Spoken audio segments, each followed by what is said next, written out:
Assalamualaikum warahmatullahi wabarakatuh. Alhamdulillah wassalatu wassalamu ala Rasulillah Sayyidina Muhammad ibn Abdullah wa ala alihi wa sahbihi wa man nasarahu wa walah. Wa la hawla wa la quwwata illa billah, amma ba'd. فقال عز من قائل إن أول بيت وضع للناس للذي ببكة مباركا.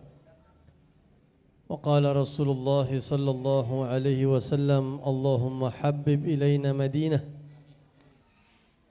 وقال أيضا في حديث آخر لا يؤمن أحدكم حتى أكون أحب إليه من والده وولده والناس أجمعين. صدق الله العظيم وبلغ رسوله النبي الحبيب الكريم ونحن على ذلك من الشاهدين والشاكرين والحمد لله رب العالمين. Yang kita hormati para tokoh masyarakat, para orang tua, para sesepuh, para pengurus masjid, ketua, mulai dari ketua sampai seluruh jajaran DKM. Yang saya hormati, mungkin banyak hadir di sini, minta maaf kalau namanya kagak semua kesebut sama saya. Bil khusus guru tetap di Masjid Jami' Kampung Baru Al-Mukarram Al-Ustadz Khairuddin, dan juga ketua Masjid Jami' Kampung Baru Al-Ustadz Agung, dan juga Al-Mukarram Bapak Ketua RW 05 Bapak Yulizar. Dan kita semuanya yang hadir Bapak Ibu sekalian, kita minta sama Allah berkahnya Nabi kita Muhammad SAW. Biar Allah Subhanahu wa ta'ala mudahkan segala urusan kita yang hadir. Sebenarnya kita minta sama Allah enggak banyak-banyak. Kita minta sama Allah biar panjang umur, badan sehat, duit banyak, masuk surga. Beres gak tuh kira-kira? Itu aja minta sama Allah, jangan banyak-banyak. Panjang umur, badan sehat, duit banyak, masuk surga. Udah mau ngapain lagi hidup kalau begitu? Ya, uncang-uncang kaki kita. Nah, insya Allah alhamdulillah kita bersyukur kepada Allah, malam ini kita bisa beriktikaf. Ini ngomong-ngomong udah pada niat iktikaf apa belum?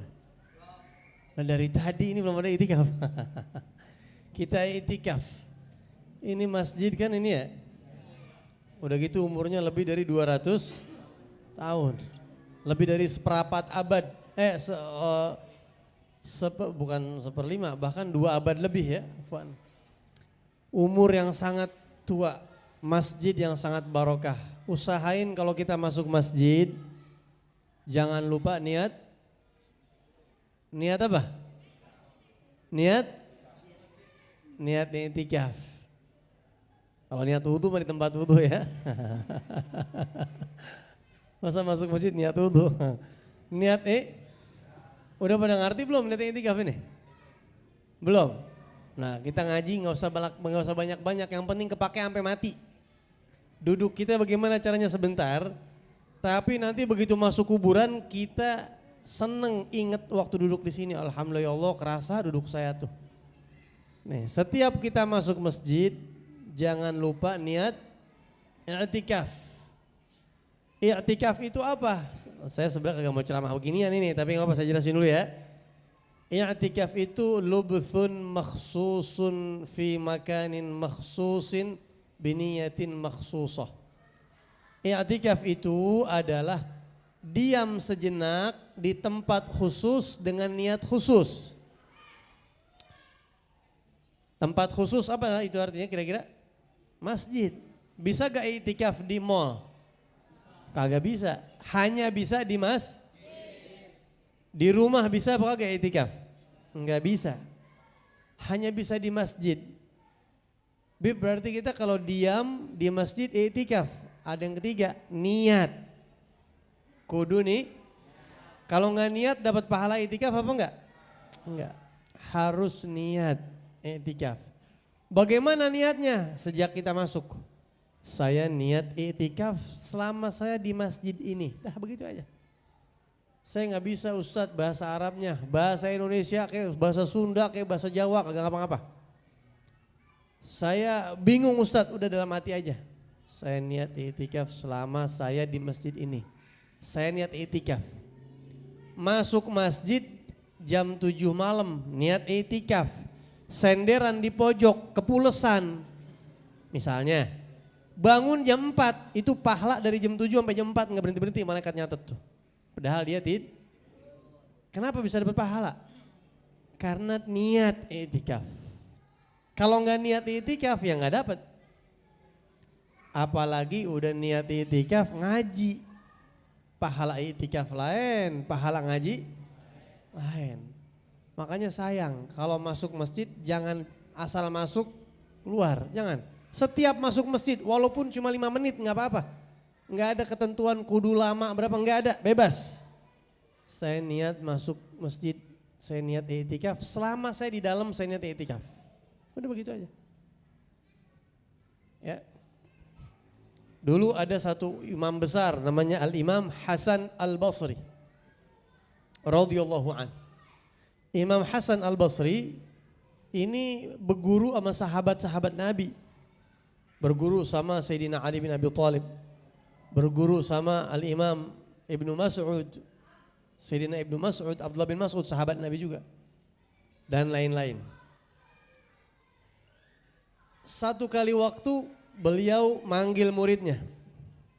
Fulan kemari. Iya guru. Tolong panggilin Thabit Al-Bunani. Ada satu katakanlah junior beliau namanya Thabit Al-Bunani. Ini salah satu orang yang hadisnya dipakai sama Imam Bukhari. Namanya sering berulang-ulang di dalam kitab Sahih Bukhari. Berarti ini orang hebat. Masuk Sahih Bukhari itu nama udah hebat pasti. Seleksinya ketat. Akhirnya muridnya Imam Hasan Basri pergi. Nemuin, nyari di mana ini Al-Imam Syekh Thabit Al-Bunani. Enggak taunya ada di dalam masjid lagi i'tikaf. Samperin, ya Syekh, Imam Hasan Al-Basri ada hajat sama antum. Ada perlu. Antum diminta ketemu beliau. Ini Imam Thabit bilang, tolong bilangin sama Imam Hasan Al-Basri, saya lagi i'tikaf di masjid, lagi ibadah. Oh iya saya sampaikan. Pulang nih muridnya nyamperin, Imam, barusan beliau bilang katanya minta maaf nggak bisa ngabulin hajat antum. Karena beliau lagi i'tikaf di masjid. Imam Hasan Basri ngutus lagi, lu samperin lagi. Bilang, udah pernah belum dengar hadis Nabi SAW yang berbunyi, Man masya fi hajati akhih, kana khairan lahu min an ya'takifa fi masjid hadha 10 sinin atau kama ruwiya 'an Nabi SAW. Sampaikan. Baik Imam, pergi lagi nih. Ya Syekh Thabit, kata Imam Hasan Basri, antum udah pernah dengar belum hadis ini nih? Barang siapa yang berjalan ngabulin hajat saudaranya lebih utama pahalanya daripada i'tikaf 10 tahun di Masjid Nabi. Katanya antum udah tahu belum? Kalau belum tahu suruh kasih tahu. Sekarang saya jalan nyamperin beliau. Terima kasih banyak, jazakallah khair. I'tikaf kan Masya Allah, ada orang i'tikaf dari malam sampai malam. Ya apalagi bulan puasa tuh. 10 hari terakhir kan pada i'tikaf bagus. I'tikaf bagus. Tapi ternyata ada pahala yang besar. Yang pahalanya kayak i'tikaf 10 tahun. Apa tuh? Apa itu tadi? Ngabulin hajat saudaranya. Pahalanya gede itu. Mudah-mudahan kita bisa ngamalin, insya. Dan i'tikaf di masjid ini, makin masjidnya tua itu kalau ibarat batu, sternya makin kelihatan. Auranya semakin kelihatan buat orang-orang yang mata batinnya tajam. Masjid baru sama masjid lama, kira-kira kencengan mana tuh aura positifnya? Masjid lama, kenapa? Di tempat ini udah jutaan kali dipakai sujud, rahmat Allah jutaan kali turun, jutaan. Kalau masjid baru paling baru ribuan, jutaan. Dan masjid ini adalah afdalu biqa'il ard wa ahabbu biqa'il ard ila Allah. Bidang tanah yang paling Allah cintai di bumi adalah masjid-masjidnya. Saya mau tanya, Mall Indonesia tahu? Tahu kan? Apa namanya? MOI. Ama Masjid Kampung Baru kira-kira afdalan mana? Kantor DPR Senayan tahu? Ama Masjid Kampung Baru kira-kira muliaan mana? Kantor DPR. Istana Presiden tahu? Sama Masjid Kampung Baru kira-kira afdalan mana? Yakin? Dari hati ngomong ini? Apa karena lempangan mari doang? Ya masjid gak enak dah, masa saya jawabnya istana. Padahal mas saya demenan ke sono kalau dipanggil. Masa mau begitu jawabnya ya? Kira-kira kita lebih senang dipanggil ke istana apa ke masjid? Jujur semua ini. Masjid. White House tahu? Apa? Gedung Putih. Yang ada di mana tuh? Washington DC. Itu kan tempat berkelas. Misalnya ada orang sini yang pernah ke sono, keren gak kira-kira tuh? Kalah sama Masjid Kampung Baru. Ada orang bangga banget main ke Gedung Putih. Kudunya mah yang bangga yang ke masjid. Karena kerenan kesini, pahalanya ada, gede dan gak sembarangan. Orang masuk ke Istana Presiden sembarangan apa kagak kira-kira? Enggak sembarangan. Pengen tahu besok nyelonong. Oh nggak diudag-udag kita, ya. Kalau masuk ke masjid bisa gak kita sembarangan? Bisa sembarangan gak kira-kira? Kagak bisa, lebih kagak bisa. Lebih saya bisa, berarti diizinin sama Allah. Ada orang rumahnya deket nempel belum tentu ke masjid. Setahun sekali ke masjid lebaran. Ya. Kemana aja nyampe ke masjid enggak? Jadi masjid ini tempat yang paling mulia. Nah masjid yang paling mulia kira-kira masjid apa?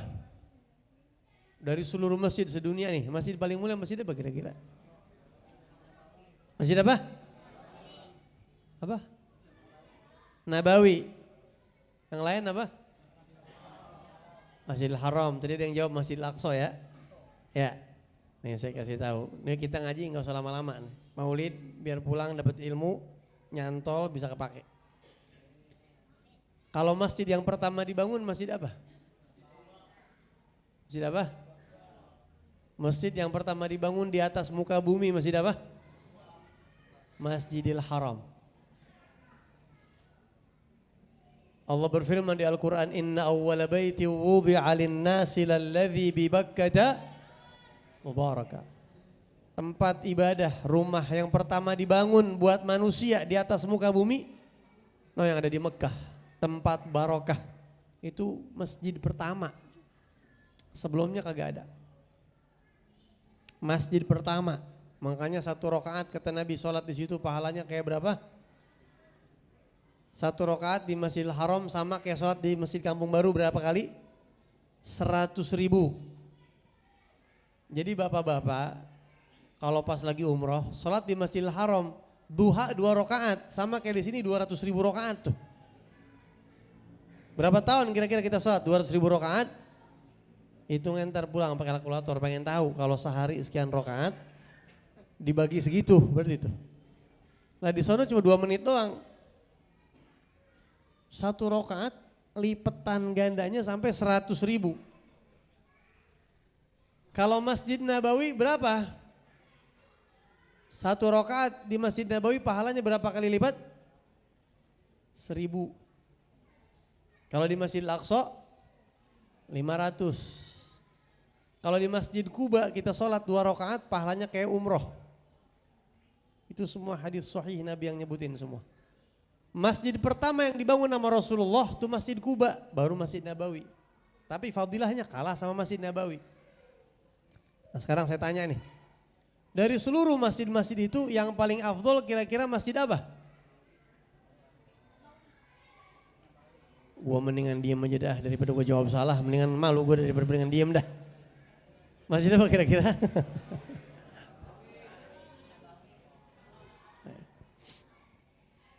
Gini, ini sebelum saya jawab. Mekah sama Madinah afdalan mana kira-kira? Kata siapa? Hah? Kata siapa kira-kira afdalan Mekah?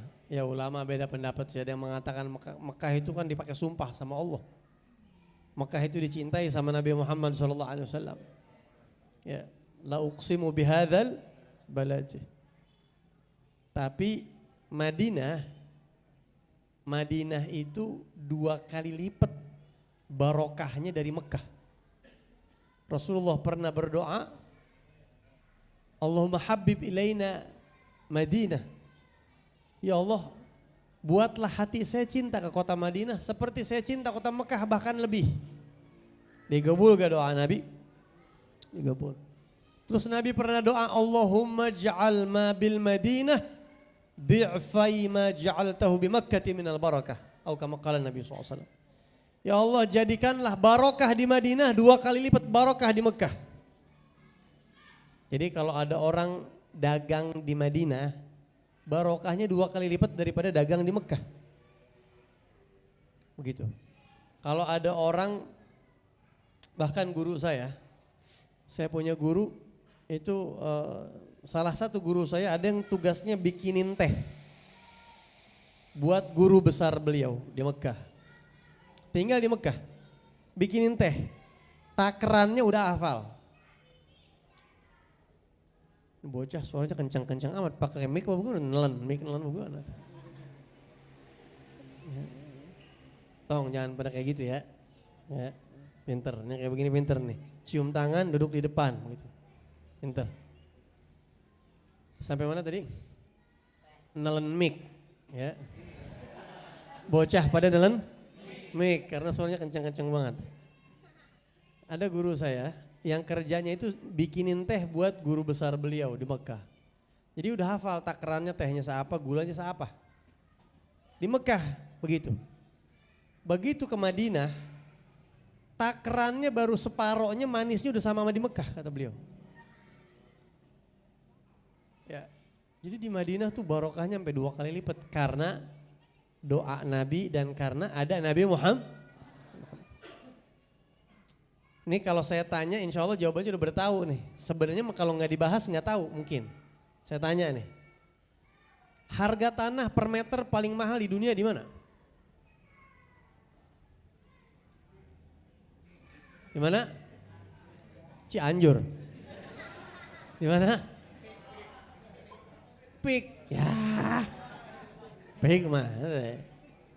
Pik mah urugan itu mah. Apa? Tahu? Ada yang tahu harga tanah di New York berapa? Di Beverly Hills, tahu? Ini pada gaul apa kagak orang sini nih? Tahu Beverly Hills, tahu? Wah. Saya aja yang ustadz dikit-dikit kudu baca-baca begitu-begituan tuh. Tahu negara-negara kayak begitu-begitu. Tempat-tempat yang mahal. Di London tanah per meter ada yang tahu? Sama juga nggak tahu. Saya nggak pernah saya ngurusin tanah di sono. Tapi yang jelas harga di sono mahal-mahal. Di Monaco itu orang-orang kaya-kaya mulu. Di London, nggak usah di London, di Jakarta aja per meter udah berapa? Apalagi di sono. Tapi pernah gak antum kepikiran tanah paling mahal di dunia ini per meter berapa? Pernah gak kepikiran? Itu udah ada sensusnya. Dan hasilnya tanah paling mahal per meter itu di Madinah sedunia. Paling mahal per meter. Pengen tahu kalau kita ada yang dapat warisan, beli dari sana barang 100 meter. Pengen tahu harganya berapa? Tanya. 100 meter lumayan buat bikin syugoh apartemen begitu. 10 lantai. Itu 100 meter pengen tahu di Madinah berapa itu? Mahal sono. Lah nggak ada matinya. Di mana tempat yang kagak ada matinya? Tiap detik rame. Ya, itu dari segi zahir tuh kalau kita ngomongin duit begitu. Bagaimana dengan segi batinnya? Ada jasad Nabi di sono.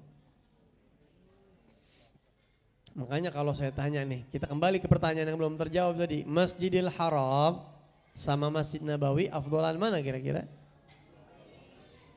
Kata siapa? Saya nggak ngomong tadi, nggak ngomong. Nah, kata ulama nih, lihat. Kata ulama, lihat. Jadi kata ulama, kalau ada orang nanya, mana lebih mulia Masjidil Haram atau Masjid Nabawi? Ulama kalau ditanya begini, dantain pertanyaan kamu. Perjelas. Detailkan pertanyaannya. Kalau yang kamu tanya itu masjidnya, afdolan mana Masjidil Haram sama Masjidil Nabawi, maka jawabannya ulama semua sepakat. Afdolan Masjidil Haram. Karena itu masjid pertama yang Allah sebut di Al-Quran. Tapi kalau pertanyaan kamu, muliaan mana? Ka'bah sama kamar yang di dalamnya dimakamkan Rasulullah SAW. Yang sekarang ada di dalam komplek Masjid Nabawi. Muliaan mana kira-kira? Muliaan mana? Jangan lagi Ka'bah. Surga Firdaus kalah mulia tuh sama makamnya Rasulullah SAW. Baru Ka'bah. Jadi kalau masjidnya afdal mana? Masjidil Haram. Tapi kalau Ka'bah sama kamar makamnya Rasulullah, afdalan makamnya Rasulullah. Kenapa? Karena jasad Nabi Muhammad SAW ada di situ. Kalau nanti jasad Nabi pindah ke surga Firdaus, kiamat tiba, terus Nabi pindah ke surga Firdaus, maka surga yang ditempati oleh Nabi tempat termulia seluruh jagat raya. Kalau sekarang tempat termulia, bahkan sorga kalah Pak, sorga kalah. Saya tanya, sorga makhluk apa bukan? Makhluk bukan sorga? Makhluk lah, kalau bilang bukan makhluk, Tuhan emang sorga? Kan sorga makhluk. Sorga itu makhluk. Kalau bahasa Arab makhluk itu apa? Alam. Ya makhluk bahasa Arab juga. Tapi alam itu adalah semua selain Allah makhluk namanya alam. Alam namanya. Dan Allah berfirman di Al-Quran, وَمَا أَرْسَلْنَاكَ إِلَّا رَحْمَةً. Seluruh alam kebagian rahmat. Sebab diutusnya Nabi Muhammad. Sorga kecepretan. Mekah Ka'bah kecepretan. Malaikat Jibril kecepretan rahmat. Semua kecepretan sebab Rasulullah sallallahu alaihi wasallam. Sorga sama Nabi, ya afdolan Nabi Muhammad. Afdolan Nabi Muhammad. Sekarang tempat termulia di seluruh jagat raya adalah makamnya Rasulullah SAW. Maka kalau kita ada yang umroh atau haji, pas banget berdiri berhadapan di makam Rasulullah SAW. Entah itu dari dekat atau dari jauh, bilang sama Allah begini, ya Rabb, sekarang saya berada di tempat yang lebih dari surga. Di surga saya minta apa aja digobul. Ini lebih dari surga ya Rabb. Saya punya hajat banyak. A, B, C, D, E, F, G, sebutin hajatnya Allah. Enggak mungkin gak digobul sama Allah SWT. Ya Allah, saat ini saya berada di tempat yang lebih dari surga. Karena surga kebagian rahmat sebab beliau. Surga engkau ciptakan karena beliau. Ini ada di depan saya. Di sono saya minta apa aja engkau bakal kasih. Di sini harusnya engkau kasih ya Rabb. Gabulkan hajat saya. Saya minta ini. Makanya ziarah ke makam Nabi Muhammad SAW itu diidam-idamkan nama orang soleh. Kita kalau ada orang mau umroh, sampein salam saya sama Nabi. Sebut saya di depan makam Nabi SAW. Karena itu lebih utama daripada surga, arasy. Lebih utama bahkan dari kota Mekah, dari Ka'bah. Nah Rasulullah turun wahyu, masa Rasulullah ya, itu gak perlu jelasin ya. Hadirin rahmatillah subhanahu wa ta'ala. Kalau sekarang kita kan gak bisa nyentuh tanah makam Nabi ya kan. Kalau zaman dulu tanah Rasulullah itu makam kuburnya masih bisa disentuh. Apalagi zaman sahabat bisa disentuh. Jadi kadang-kadang ada sahabat yang kagak tahan rindu sama Nabi, dipeluk, dicium tuh tanah makamnya Rasulullah SAW, dicium. Kalau bahasa Arabnya yatamarrag. Kalau kata orang Sunda, kalau gogoleran mungkin terlalu kasar ya. Cuma dia pelukin, dia cium-cium, dia bulak-balik begitu. Dan semua orang yang ngalamin masa-masa dulu, waktu makam Rasulullah itu masih, tanahnya masih kelihatan, mereka mengatakan, ente ambil tanahnya, itu wanginya gak ada yang nandingin. Sayyidatuna Fatimah Az-Zahra, putri Rasulullah SAW, pernah mengatakan, atabat nufusukum an tahthut turaba ala khairil wara turra, madza ala man syamma turbata Ahmadin alla yashumma mada zamani ghawaliya, subbat alayya masaibu law annaha subbat ala al-ayyami udna layaliya. Siapa yang pernah mencium tanah makamnya Rasulullah, saya nggak artiin ya yang lain-lain nih, saya artiin lempangannya doang. Sampai kiamat dia nggak bakal nemu parfum yang lebih enak dari tanah tersebut. Kalau kita baca burdah, tahu burdah gak orang sini? Maulaya sholli wa sallim daiman abada, tahu itu kan? Di situ ada tuh, la tiba ya'dilu turban dhamma a'dhumahu tuba limuntashiqin minhu wa multathimi. Kagak bakal ada aroma parfum yang bisa nandingin tanah kuburnya Nabi Muhammad SAW. Beruntung orang yang pernah mencium atau menghirup aromanya. Cuma kalau kita sekarang ya jauh, kita nggak bisa. Setidaknya kita ziarah ke makam Nabi, ngucap salam sama Nabi, dan kita di sini juga kita setiap sholat ngucap salam sama Rasulullah SAW. Tiap sholat kita ngucap salam, assalamualaikum ayyuhan nabi warahmatullahi wabarakatuh. Hadirin rahmati Allah Subhanahu Wa Taala. Intinya lewat peringatan Maulid, mari kita kencengin cinta kita sama Rasulullah, hubungan batin kita sama Nabi Muhammad SAW. Anak-anak kita, keluarga kita, pastikan di hati mereka ada Rasulullah. Jangan sampai ada setetes hal-hal yang tidak baik kepada Nabi Muhammad SAW. Mudah-mudahan Allah jaga hati kita insyaAllah, keluarga kita insyaAllah, amin ya rabbal alamin. Ini mungkin yang saya bisa sampaikan, saya mohon maaf apabila ada kekurangan dan kesalahan. Hadani Allah wa iyyakum ajma'in. Wal afu minkum. Assalamualaikum warahmatullahi wabarakatuh.